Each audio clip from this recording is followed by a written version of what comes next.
क्या दोस्तों आपको पता है हाल ही में मुख्यमंत्री महालक्ष्मी योजना का शुभारंभ कहां किया गया? बशर अल असद किस देश के नए राष्ट्रपति बने? कांस फिल्म फेस्टिवल में सर्वश्रेष्ठ अभिनेता का पुरस्कार किसने जीता? ऐसे ही 15 बड़ी खबरों को कवर करते हुए हमने आज का बोले तो 19 जुलाई 2021 का करंट अफेयर का वीडियो तैयार किया है। क्वालिटी की दृष्टि से बेस्ट यह वीडियो, आप लास्ट तक देखें। लास्ट में मैं आपसे एक क्वेश्चन पूछूंगा जिसका आंसर आपको नीचे कमेंट बॉक्स में देना है। और अभी तक आपने हमारी GK 2020 चैनल को सब्सक्राइब नहीं किया है तो सब्सक्राइब कीजिए, पास में जो बेल आइकन है उसे भी प्रेस कर दीजिए, क्योंकि आने वाले हर एक वीडियो की अपडेट आपको सबसे पहले मिले। चलिए बिना वक्त गंवाए स्टार्ट करते हैं पहले क्वेश्चन से। पहला क्वेश्चन, हाल ही में गूगल ने डूडल बनाकर कादम्बिनी गांगुली को याद किया, वे कौन थे? आपने कल गूगल पर सर्च किया होगा तो इसी तरह का डूडल आपको नजर आया होगा। किसका डूडल था? कादम्बिनी गांगुली का। और यह महिला कौन थी? हमारे भारत की पहली महिला डॉक्टर थी। यानी कि इस क्वेश्चन का सही आंसर है भारत की पहली महिला डॉक्टर कादम्बिनी गांगुली का 160वां जन्मदिवस कल ही मनाया गया और इस अवसर पर गूगल ने डूडल बनाकर याद किया। तो यहाँ हम कादम्बिनी गांगुली की बात करें, कादम्बिनी गांगुली जी का जन्म 18 जुलाई 1861 में बिहार के भागलपुर में जन्मा और वह भारत की पहली स्नातक और फिजिशियन महिला थी। तो यहां से भी क्वेश्चन बन सकता है। यदि क्वेश्चन इस तरह पूछ लिया जाए कि भारत की पहली स्नातक और फिजिशियन महिला कौन थी, तो भी हमारा आंसर होना चाहिए कादम्बिनी गांगुली, और वह देश की पहली महिला डॉक्टर भी थी। कादम्बिनी गांगुली का 160वां जन्मदिवस कल ही मनाया गया और इस अवसर पर गूगल ने डूडल बनाकर याद किया। इसी तरह का डूडल था। और कादम्बिनी गांगुली को भारतीय राष्ट्रीय कांग्रेस के अधिवेशन में सबसे पहले भाषण देने वाली महिला का गौरव भी प्राप्त है। तो यहां से भी क्वेश्चन बन सकता है, भारतीय राष्ट्रीय कांग्रेस के अधिवेशन में सबसे पहले भाषण देने वाली महिला कौन? तो हमारा आंसर होना चाहिए कादम्बिनी गांगुली। और कादम्बिनी गांगुली पहली दक्षिण एशियाई महिला थी जिन्होंने यूरोपियन मेडिसिन में प्रशिक्षण लिया था। कादम्बिनी के पिता ब्रिज किशोर बसु को ब्रह्मो सुधारक थे। कौन? कादम्बिनी के पिता, जिसका नाम है ब्रज किशोर बसु, और वो ब्रह्मो समाज के सुधारक थे। और ब्रह्मो समाज की स्थापना किसने की थी? राजा राम मोहन राय ने। और भागलपुर में हेडमास्टर की नौकरी करने वाले ब्रज किशोर ने 1863 में भागलपुर महिला समिति बनाई थी, जो भारत का पहला महिला संगठन था। क्या? भारत का पहला महिला संगठन था यह भागलपुर महिला समिति, जिसका गठन कब हुआ? 1863 में। और 1878 में कादम्बिनी कोलकाता यूनिवर्सिटी का एंट्रेंस एग्जाम पास करने वाली पहली लड़की बन गई थी। कादम्बिनी का विवाह ब्रह्मो समाज के नेता द्वारकानाथ गंगोपाध्याय से हुआ था। इमेज आप देख सकते हैं। कादम्बिनी गांगुली का जन्म किसके साथ हुआ था? एक ब्रह्मो समाज के नेता द्वारकानाथ गंगोपाध्याय से शादी हुई। और 18 जुलाई 1925 को एडोल्फ हिटलर ने मेरा कैंप प्रकाशित किया था। तो दोस्तों यहां जब हमने 18 जुलाई की बात की तो 18 जुलाई से जुड़े हुए दो महत्वपूर्ण फैक्ट याद रख लीजिए कि एडोल्फ हिटलर की ऑटोबायोग्राफी का नाम क्या है? मेन कैंप, और वो 18 जुलाई 1925 को प्रकाशित हुई थी। और 18 जुलाई 1968 को इंटेल की स्थापना माउंटेन व्यू कैलिफोर्निया में हुई थी। तो यह भी याद रख लीजिए कि बहुत से हमारे जो पर्सनल कंप्यूटर है इसमें जो प्रोसेसर होता है, तो यह प्रोसेसर का निर्माण करने वाला विश्व का सबसे बड़ा कंपनी का नाम इंटेल, और 18 जुलाई 1968 को इंटेल की स्थापना हुई थी। तो 18 जुलाई से जुड़े हुए यह दो फैक्ट भी याद रख लीजिए। और दोस्तों इसी तरह हर क्वेश्चन से जुड़े इंपॉर्टेंट फैक्ट मैं आपके सामने रखता हूं। हमारा यह तरीका आपको अच्छा लगता है, लाइक करना मत भूलिएगा। दूसरा क्वेश्चन है आपकी स्क्रीन पर, मुख्यमंत्री महालक्ष्मी योजना का शुभारंभ कहां हुआ? पहले तो योजना का नाम याद रख लीजिए, मुख्यमंत्री महालक्ष्मी योजना, जिसका शुभारंभ हाल ही में हुआ है उत्तराखंड में। यानी कि इस क्वेश्चन का सही आंसर है उत्तराखंड। और उत्तराखंड के नए मुख्यमंत्री कौन बन गए हैं? इमेज में आप देख सकते हैं, पुष्कर सिंह धामी उत्तराखंड के नए मुख्यमंत्री हैं। मुख्यमंत्री महालक्ष्मी योजना का शुभारंभ किसने किया? वो भी तो क्वेश्चन बन सकता है। उत्तराखंड के नए मुख्यमंत्री पुष्कर सिंह धामी ने यह मुख्यमंत्री महालक्ष्मी योजना का शुभारंभ किया। और पहला मुख्यमंत्री महालक्ष्मी किट किसको अर्पण किया गया? भुड़गांव देहरादून की सुशीला को यह पहला मुख्यमंत्री महालक्ष्मी किट अर्पण किया गया। और उत्तराखंड में इस योजना का शुभारंभ कहां से किया गया? मुख्यमंत्री आवास स्थित जनता दर्शन हॉल से इस योजना का दोस्तों ओपनिंग हुआ है। और पहले दिन कितनी महिलाओं और नवजात कन्याओं को इस योजना से लाभान्वित किया गया है? पहले ही दिन 16,000 से अधिक महिलाओं एवं नवजात कन्याओं को इस योजना से लाभान्वित किया गया। और मुख्यमंत्री महालक्ष्मी योजना से हर साल कितनी महिलाओं और नवजात कन्या शिशुओं को लाभान्वित करने का लक्ष्य रखा गया है? प्रति साल 50,000 महिलाओं एवं नवजात कन्या शिशुओं को इस योजना से लाभ मिलेगा। और मुख्यमंत्री महालक्ष्मी किट में गर्भवती महिलाओं और कन्या शिशुओं को क्या सहायता मिलेगी? कौन कौन सी सामग्री दी जाएगी इस योजना के तहत? तो याद रखो, मुख्यमंत्री महालक्ष्मी किट इमेज में आप देख सकते हैं पुष्कर सिंह धामी महिला को अर्पण करते हुए। तो यह किट में कौन कौन सी चीजें हैं? 250 ग्राम बादाम गिरी, 500 ग्राम छुआरा, 2 जोड़ी जुराब, 1 स्कार्फ कॉटन, 2 तौलिया, 1 ब्लैंकेट गर्मा, 1 गर्म shawl full size, 2 bedsheet, 2 packet sanitary napkin, 500 मिली सरसों का तेल, नहाने के 4 साबुन, कपड़े धोने के 4 साबुन, यह पूरी सामग्री एक ही किट में है। और इसी के साथ कन्या शिशु को 2 जोड़ी शिशु के कपड़े, 1 पैकेट सूती लंगोट के कपड़े, 1 बेबी तौलिया, 1 रबर शीट, 2 बेबी ब्लैंकेट, 1 टीकाकरण कार्ड, 1 पोषाहार कार्ड, 1 सामग्री पैक करने के लिए बैग दिया जाएगा। और यहां पर पढ़िए, मुख्यमंत्री महालक्ष्मी योजना उत्तराखंड सरकार द्वारा दिया जाएगा महालक्ष्मी सुरक्षा किट। और सुरक्षा किट में क्या क्या होगा वो मैंने आपको बताया। और यहां जब हम बात करते हैं उत्तराखंड के, तो 2 योजना को लेकर उत्तराखंड कुछ समय पहले ही करंट अफेयर में था। नंदा गौरा देवी कन्या धन योजना, वो भी बेटियों को प्रोत्साहित करने की एक महत्वपूर्ण योजना है जिसका ताल्लुक है उत्तराखंड सरकार से। और सरकार जल्द ही मुख्यमंत्री वात्सल्य योजना लॉन्च करने जा रही है। तो यह बात भी मैंने आपको बताई थी कि उत्तराखंड सरकार जल्द ही मुख्यमंत्री वात्सल्य योजना लॉन्च करने जा रही है। और दोस्तों, उत्तराखंड के बेसिक इंफॉर्मेशन मैंने आपको कई बार बताई, आपको याद है तो नीचे कमेंट सेक्शन में लिखना मत भूलिएगा। तीसरा क्वेश्चन, कांस फिल्म फेस्टिवल में सर्वश्रेष्ठ अभिनेता का पुरस्कार किसने जीता? कांस फिल्म फेस्टिवल हाल ही में संपन्न हुआ और इसमें सर्वश्रेष्ठ अभिनेता का पुरस्कार जीत लिया है कालेब लैंड्री जोन्स ने। यानी कि इस क्वेश्चन का सही आंसर है option D, Caleb Landry Jones. नाम थोड़ा डिफिकल्ट है, फिर से एक बार पढ़ लीजिए। कांस फिल्म फेस्टिवल में सर्वश्रेष्ठ अभिनेता का पुरस्कार किसको मिला है? कालेब लैंड्री जोन्स को मिला।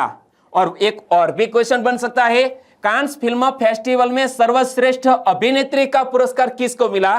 तो अभिनेत्री का नाम है रेनेट रिन्स्वे। क्या? रेनेट रिन्स्वे। लेकिन यहां हमें याद रख लेना है, सर्वश्रेष्ठ अभिनेता का पुरस्कार मिला है कालेब लैंड्री जोन्स को।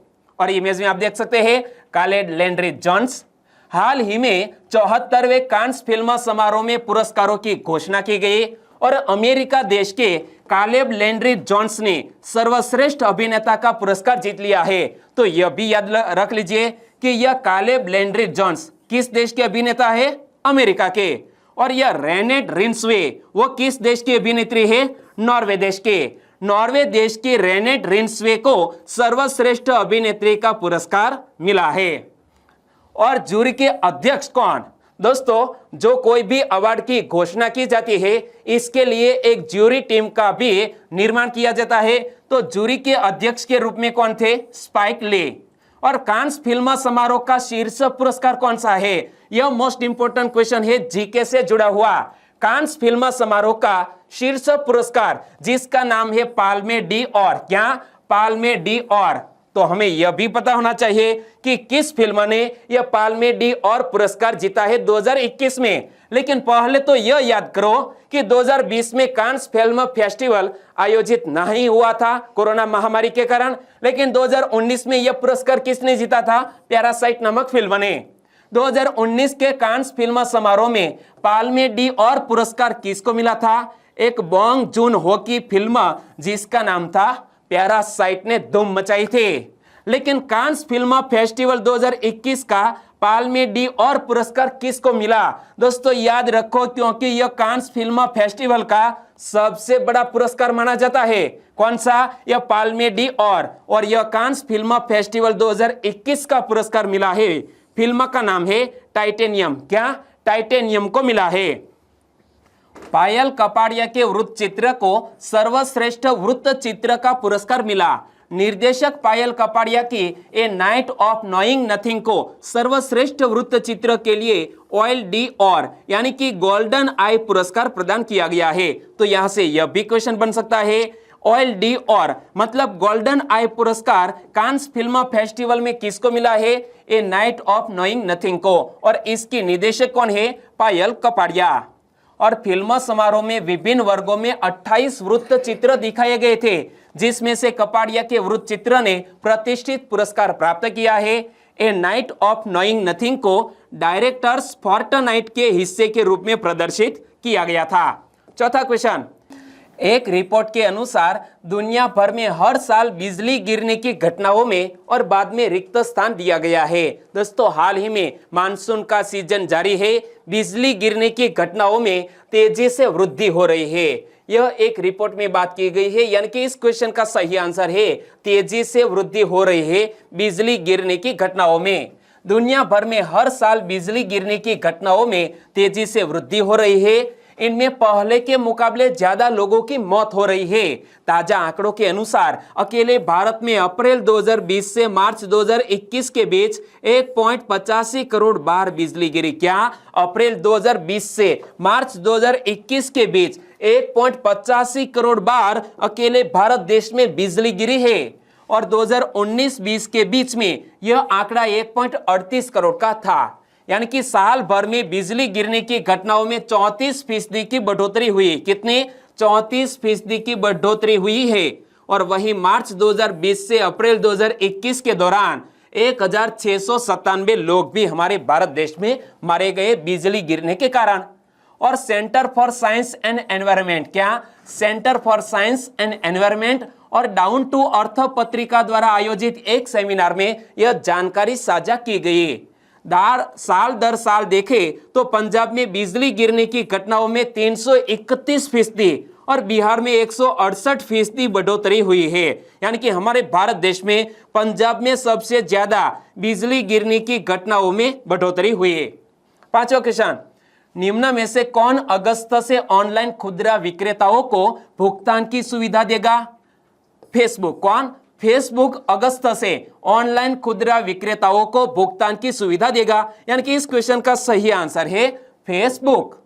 क्रेडिट कार्ड कंपनियों के लिब्रा क्रिप्टो करेंसी प्रोजेक्ट से बाहर होने के कुछ समय बाद फेसबुक ने अपनी मुख्य साइट के साथ ही व्हाट्सएप और इंस्टाग्राम पर इस्तेमाल के लिए अपनी भुगतान प्रणाली शुरू की है।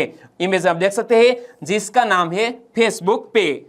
तो फेसबुक पे के अंतर्गत ऑनलाइन विक्रेताओं को भुगतान के लिए अगस्त महीने से फेसबुक पर भुगतान का विकल्प दिखाई देगा। कब से? अगस्त स्टार्ट होने से यह फेसबुक पे भुगतान सेवा शुरू होने जा रही है। और फेसबुक पे को आपके कार्ड और बैंक खाता नंबरों को सुरक्षित करने के लिए डिजाइन किया गया है। छठा क्वेश्चन, विश्व हिंदू परिषद यानी कि विहिप का नया अध्यक्ष किसको चुना गया? विहिप का पूर्ण स्वरूप होता है विश्व हिंदू परिषद। और विश्व हिंदू परिषद का नया अध्यक्ष हाल ही में चुना गया है डॉक्टर रविंद्र नारायण सिंह को। यानी कि इस क्वेश्चन का सही आंसर है डॉक्टर रविंद्र नारायण सिंह विश्व हिंदू परिषद के नए अध्यक्ष बन गए हैं। लेकिन डॉक्टर रविंद्र नारायण सिंह ने किसका स्थान लिया है? विष्णु सदाशिव कोकजे का स्थान लिया है। यानी कि इस क्वेश्चन का सही आंसर है डॉक्टर रविंद्र नारायण सिंह। और इमेज में आप देख सकते हैं डॉक्टर रविंद्र नारायण सिंह को पद्मश्री अवार्ड विजेता है। रविंद्र नारायण सिंह ने किसका स्थान लिया है? विष्णु सदाशिव कोकजे का। और डॉक्टर रविंद्र नारायण सिंह कौन है? वे जाने माने अस्थि सर्जन है और चिकित्सा विज्ञान के क्षेत्र में उनके योगदान के लिए 2010 में पद्मश्री मिला था। क्या? भारत देश का चौथे नंबर का सबसे सर्वोच्च नागरिक सम्मान पद्मश्री से भी सम्मानित किया जा चुका है डॉक्टर रविंद्र नारायण सिंह को। विश्व हिंदू परिषद का सांगठनिक ढांचा देखें तो विश्व हिंदू परिषद के अध्यक्ष बन गए हैं पद्मश्री अवार्ड विजेता डॉक्टर RN सिंह, जिसकी बात मैंने आपको की। विश्व हिंदू परिषद के कार्याध्यक्ष कौन है? आलोक कुमार। विश्व हिंदू परिषद के महामंत्री कौन बने हैं? मिलिंद परांडे। और विश्व हिंदू परिषद के केंद्रीय कोषाध्यक्ष है रमेश कुमार गुप्ता। और विश्व हिंदू परिषद की स्थापना कब हुई? मोस्ट IMP क्वेश्चन, 29 अगस्त 1964 को। और विश्व हिंदू परिषद का ध्येय वाक्य क्या है? धर्मो रक्षति रक्षितः। इमेज में आप देख सकते हैं, धर्मो रक्षति रक्षितः, जिसका मीनिंग क्या है? जो धर्म की रक्षा करता है, धर्म उसकी रक्षा करता है। और विश्व हिंदू परिषद का पहचान चिन्ह क्या है? बरगद का पेड़। इमेज में आपने देख लिया।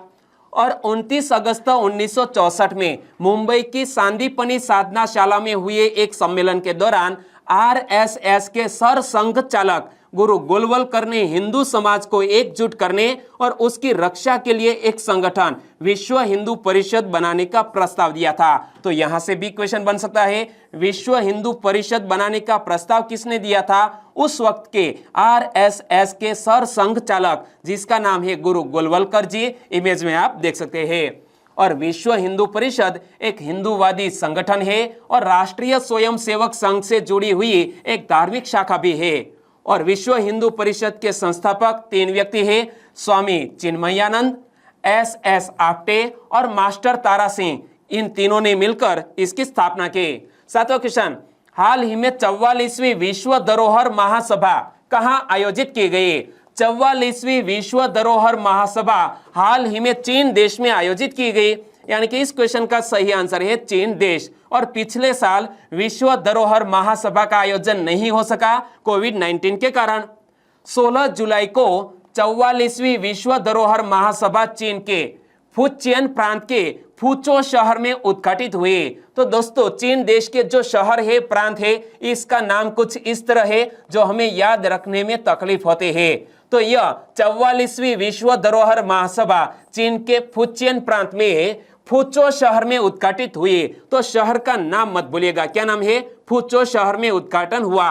और 17 वर्षों के बाद चीन ने दूसरी बार इस महासभा का आयोजन किया है। और यहाँ बैनर में आप देख सकते हैं, यह 44वीं विश्व धरोहर महासभा है। चाइनीज भाषा में यह होर्डिंग से बैनर है। मुझे सिर्फ 44 पढ़ाई देता है। महासभा में वर्ष 2020 और 2021 2 साल के विश्व धरोहर कार्यक्रमों की समीक्षा की जाएगी, क्योंकि कोविड-19 के कारण 2020 में इसका आयोजन नहीं हो सका था। और इसमें विश्व धरोहर सूची के 45 कार्यक्रम और 258 विश्व धरोहर संरक्षण स्थिति संबंधी रिपोर्ट शामिल हुई है। और यूनेस्को की वर्तमान महानिदेशक कौन है? Andre Azoulay. वो वर्तमान में यूनेस्को की महानिदेशक है। नाम मत भूलिएगा दोस्तों, आंद्रे अजोले। और अब तक विश्व में कुल 1121 विश्व धरोहर घोषित किए गए हैं, यानी कि पूरे विश्व में वर्ल्ड हेरिटेज साइट की संख्या कितनी है? 1121। लेकिन मैं आपसे क्वेश्चन पूछना चाहूंगा, सबसे ज्यादा वर्ल्ड हेरिटेज साइट किस देश में है? और कोरोना महामारी के कारण वर्ष 2020 में विश्व में पर्यटकों की संख्या में 66% की गिरावट दर्ज की गई है। तो यह एक चिंता का विषय है कि पर्यटकों की संख्या में 66% की गिरावट दर्ज की गई है पिछले साल 2020 में। 8वां क्वेश्चन, हाल ही में गैको की नई प्रजाति की खोज कहां की गई?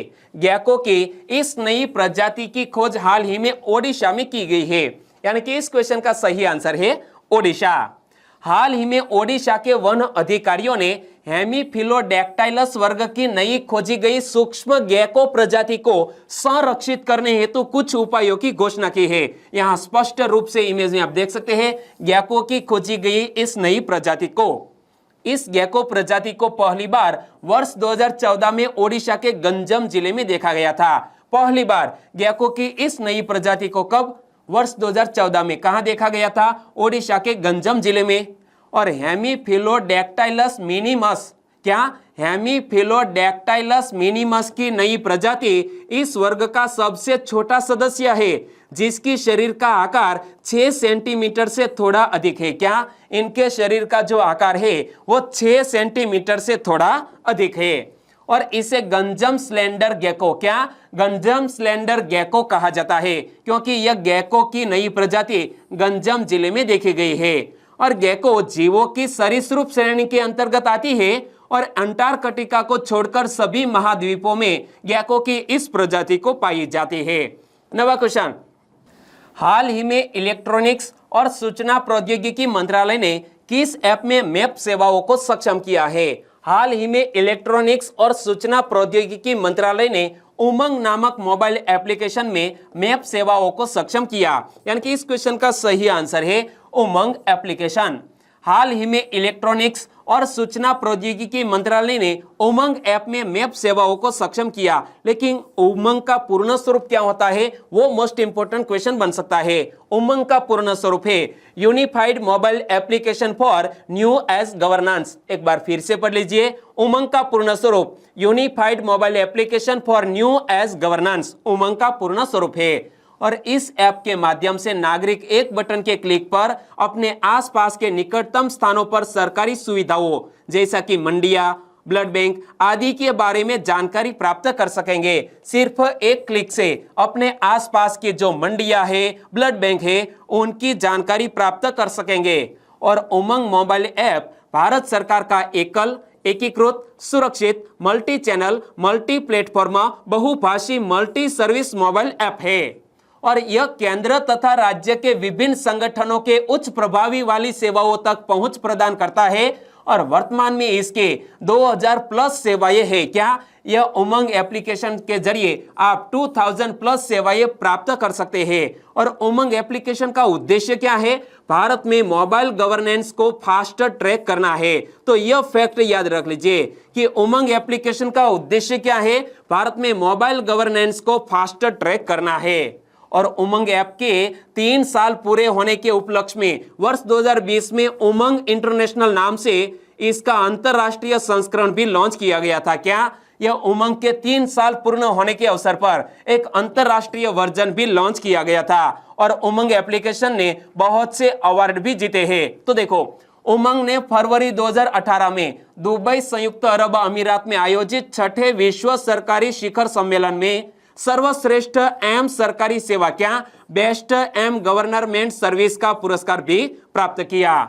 10वां क्वेश्चन, कोवी होम नामक एक कोविड-19 परीक्षण किट किसने विकसित की है? कोवी होम नाम से एक कोविड-19 परीक्षण किट विकसित की है आईआईटी हैदराबाद ने। यानी कि इस क्वेश्चन का सही आंसर है आईआईटी हैदराबाद। भारतीय प्रौद्योगिकी संस्थान हैदराबाद यानी कि Indian institute of technology Hyderabad के शोधकर्ताओं द्वारा आर्टिफिशियल इंटेलिजेंस संचालित कोवी होम नामक एक कोविड-19 परीक्षण किट विकसित की गई है, जिसे घर पर आसानी से उपयोग किया जा सकता है, जिसकी लागत है ओनली फॉर 400 रुपये। और उत्पादन यदि बढ़ा दिया जाए तो इसकी लागत होगी सिर्फ 300 रुपये। नाम क्या रखा गया है? कोवी होम। तो यहाँ पर पढ़िए, आईआईटी हैदराबाद डेवलप्स कोवी होम नामक एक कोविड-19 परीक्षण किट विकसित की है। कोवी होम परीक्षण किट रोग सूचक और स्पर्शोन्मुख दोनों रोगियों के लिए 30 मिनट के भीतर परीक्षण परिणाम दे सकती है। यानी कि नतीजा आ जाएगा सिर्फ 30 मिनट में, आप पॉजिटिव है या नेगेटिव। और प्रत्येक परीक्षण की लागत लगभग 400 रुपये वर्तमान में है, लेकिन परीक्षण किट के व्यापक उत्पादन से लागत को कम करके लगभग 300 रुपये प्रति परीक्षण किया जा सकता है। 11वां क्वेश्चन, हाल ही में एक नया जलवायु प्रस्ताव फिट फॉर 55 पैकेज किसने जारी किया? फिट फॉर 55 नामक एक पैकेज हाल ही में जारी किया है यूरोपियन यूनियन ने। यानी कि इस क्वेश्चन का सही आंसर है यूरोपियन यूनियन ने एक नया जलवायु प्रस्ताव जिसका नाम है फिट फॉर 55 पैकेज जारी किया है। यानी कि इस क्वेश्चन का सही आंसर है यूरोपियन यूनियन। यूरोपीय संघ ने दिसंबर 2020 में पेरिस समझौते के तहत संशोधित राष्ट्रीय स्तर पर निर्धारित योगदान यानी कि एनडीसी प्रस्तुत किया था। और यूरोपीय संघ का यह फिट फॉर 55 पैकेज प्रस्तावित परिवर्तनों के माध्यम से एनडीसी और कार्बन तटस्थता लक्ष्य प्राप्त करने का प्रयास करता है। और यह यूरोपीय संघ के ऊर्जा मिश्रण में नवीनीकरणीय स्रोतों के बाध्यकारी लक्ष्य को 40% तक बढ़ाने और वर्ष 2030 तक ऊर्जा दक्षता में 36% तक सुधार करने का प्रस्ताव करता है। जो पहले 32% था वो बढ़ाकर कर दिया जाएगा 40%, और पहले जो 32.5% यह सुधार था वो बढ़ाकर कर दिया है 36%। 12वां क्वेश्चन, प्रधानमंत्री शहरी आवास योजना ने किस शीर्षक से एक लघु फिल्म प्रतियोगिता शुरू की है? हाल ही में प्रधानमंत्री शहरी आवास योजना ने खुशियों का आशियाना नाम से एक लघु फिल्म प्रतियोगिता शुरू की। यानी कि इस क्वेश्चन का सही आंसर है खुशियों का आशियाना। इस बैनर को पढ़िए, क्या लिखा है? प्रधानमंत्री आवास योजना अर्बन, और हाल ही में एक शॉर्ट फिल्म प्रतियोगिता शुरू की गई है जिसका नाम रखा गया है खुशियों का आशियाना। प्रधानमंत्री शहरी आवास योजना ने आजादी का अमृत महोत्सव के तहत लघु फिल्म प्रतियोगिता खुशियों का आशियाना शुरू की है, और इसमें 18 वर्ष से अधिक आयु के व्यक्ति भाग ले सकते हैं। और लघु फिल्म प्रतियोगिता के लिए प्रधानमंत्री शहरी आवास योजना के लाभार्थियों, विद्यार्थियों, युवा, सामाजिक संगठनों के सदस्य, संस्थानों और व्यक्तिगत श्रेणी में योजना की 6 वर्ष की अवधि और लोगों पर इसके प्रभाव के बारे में फिल्म प्रविष्टि मांगी है। और प्रविष्टि भेजने की अंतिम तिथि 1 सितंबर है, और प्रतियोगिता का रिजल्ट 30 सितंबर को घोषित किया जाएगा। आपको याद रख लेना है कि खुशियों का आशियाना नाम से एक शॉर्ट फिल्म की प्रतियोगिता आयोजित की गई है, और 3 श्रेणियों में 25 विजेताओं को पुरस्कृत किया जाएगा। प्रत्येक विजेता को 25,000 रुपये, 20,000 रुपये और 12,500 रुपये और एक प्रमाण पत्र प्रदान किया जाएगा। 13वां क्वेश्चन, हाल ही में भीषण बाढ़ से 170 लोग कहां मारे गए? हाल ही में भीषण बाढ़ से 170 लोग मारे गए हैं यूरोप में। यानी कि इस क्वेश्चन का सही आंसर है यूरोप। और यह शायद दोस्तों जलवायु परिवर्तन का असर हो सकता है, और इसी तरह की बाढ़ पिछले 50 साल में यूरोप में कभी नहीं आई थी, और इस साल आई है। यूरोप में भीषण बाढ़ से 170 लोग मारे गए हैं, और इस सप्ताह आई बाढ़ में अनेक मकान नष्ट हो गए हैं और बिजली आपूर्ति बाधित हुई है। जर्मनी में बाढ़ से 142 लोगों की मौत हुई है। कहां पर? जर्मनी में बाढ़ की वजह से 142 लोगों की मौत हुई, और इसे आधी सदी से भी अधिक समय की सबसे भीषण प्राकृतिक आपदा बताया जा रहा है। क्या?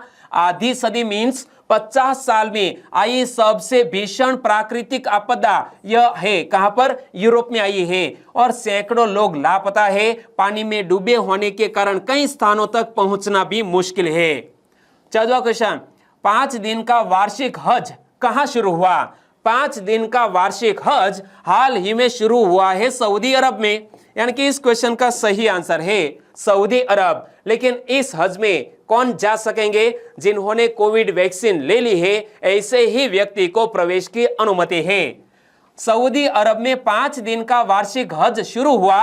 वैश्विक कोरोना महामारी को देखते हुए इस बार हज काफी छोटे पैमाने पर आयोजित किया गया, और सऊदी अरब प्रशासन ने हज यात्रियों की संख्या 60,000 तक सीमित कर दी है। कितने? 60,000 व्यक्ति को ही प्रवेश दिया जाएगा, और इसी तरह सोशल डिस्टेंसिंग का पालन करते हुए हज यात्रा पूरी कर सकेंगे। लेकिन कौन? तो इसमें केवल स्थानीय लोग ही शामिल होंगे जो पवित्र मक्का से यात्रा शुरू करके मीना में जमा होंगे।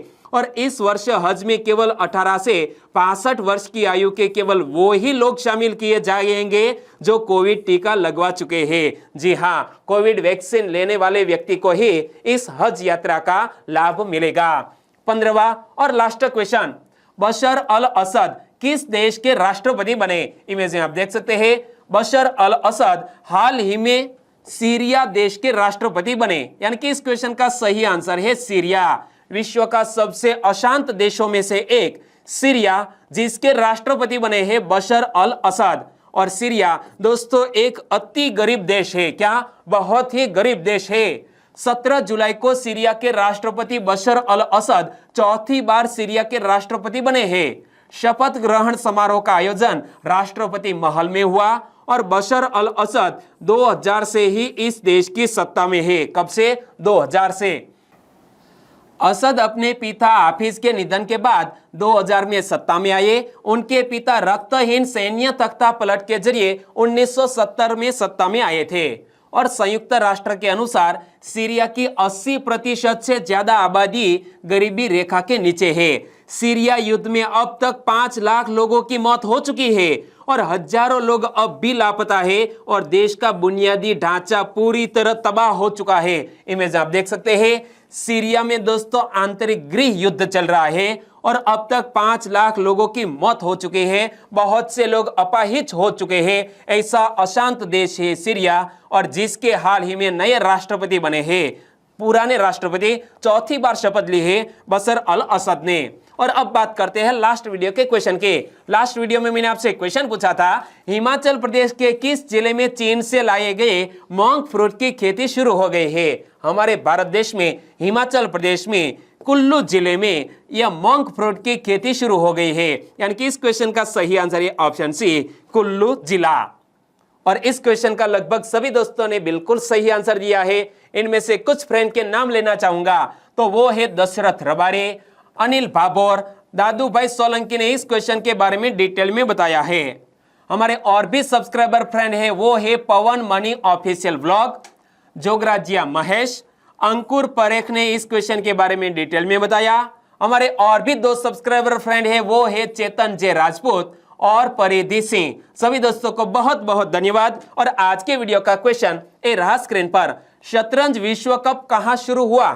4 ऑप्शन आपकी स्क्रीन पर है। बताइए, हमारे भारत देश के ऐसे शतरंज के ग्रैंड मास्टर भी इसमें हिस्सा ले रहे हैं। तो शतरंज विश्व कप कहां शुरू हुआ? सही ऑप्शन चुन लिया है तो कंट्री का नाम भी लिखिए और कंट्री के कौन से सिटी में यह आयोजित हुआ है वो भी लिखिए। और कल का वीडियो आपने वाकई में देखा है तो आंसर तो पता ही होगा। एक बार लिख दीजिए, फिर आप इसे कभी नहीं भूलेंगे।